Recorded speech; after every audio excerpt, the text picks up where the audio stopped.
abasirikare mu buri baca batangura kugwanya uyu mwana bakamusambagura kubera babona ko ari ikintu kitagizwe kuba hajya mugabo bivanye na technology n'ubuhinga tugeze.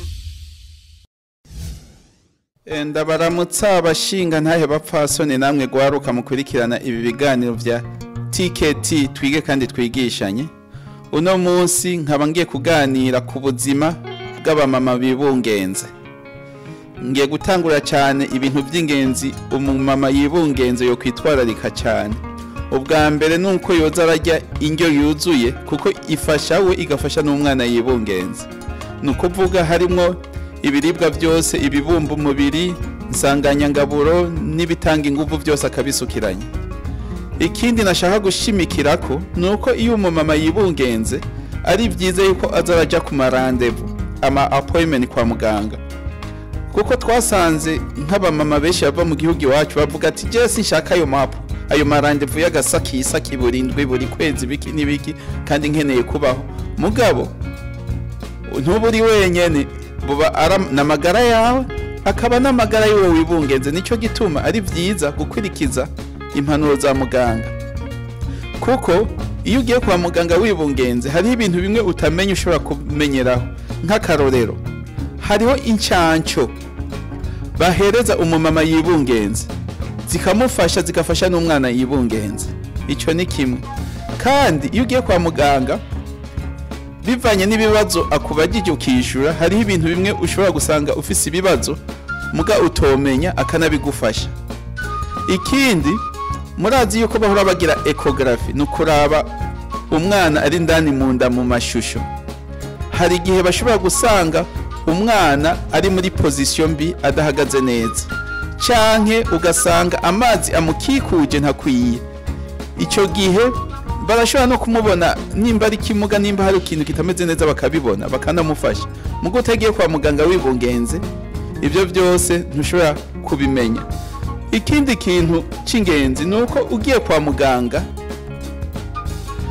hari igihe ushobora gusanga murazi iyo umuntu yibungenze hari ingwara zikunda gufata abamama bibungenze.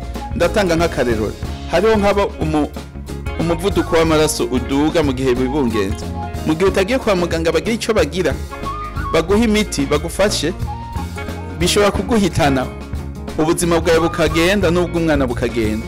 Kandi murazi ingwara z'umuvuduko w'amaraso ni gwica gwihoreye, turashobora kuba tuvuze tukagenda mugabo twumva umengo turakomeye kandi turi mu gupfa. Ikindi kintu ugiye kwa muganga bashobora gusanga hari isukari yadugijwe niyo nda yawe, atakuvuga ngo ni diabete isanzwe, ni diabete iterwa n'inda. Ico gihe babimenye baraguha imiti, kuko abantu benshi iyo bafise sukari nyinshi mu mubiri bibungenze ikintu baca bagira uca usanga bavyaye umwana munini, kuko irya sukari yose ikija mu mwana akaba umwana munini. Mu gihe cyo kumuvyara bikagorana ugasanga barinze kumubaga. Nico kintu ciza ubwa mbere umuntu yogira. Ikindi naco ushobora gusanga amazi adakwiye mu mubiri bakabibona hakagira icyo bakora hakiri kare. Ibyo byose bifasha umuntu. Hari ikindi kintu gikomeye cyahora gihitana abana mu gihe bari mu gitereko mu myaka yaheze muga ubu kitakiri ikibazo. Nukuvuga bivanye n'amaraso y'umwana n'amaraso ya nyina n'amaraso ya se. Nukuvuga mu gihe umupapa afise uturemangingo tw'amaraso ya D, hama umumama ntagire uturemangingo tw'amaraso ya D, nukuvuga uyo mumama acagira umusirikare agwanya amaraso y'umugabo wiwe. Mu gihe rero umwana agize amahirwe mabe akagira amaraso yantoze ya se wiwe, nukuvuga abasirikare mu buri baca batangura kugwanya uyu mwana bakamusambagura kubera babona ko ari ikintu kitagizwe kuba hajya.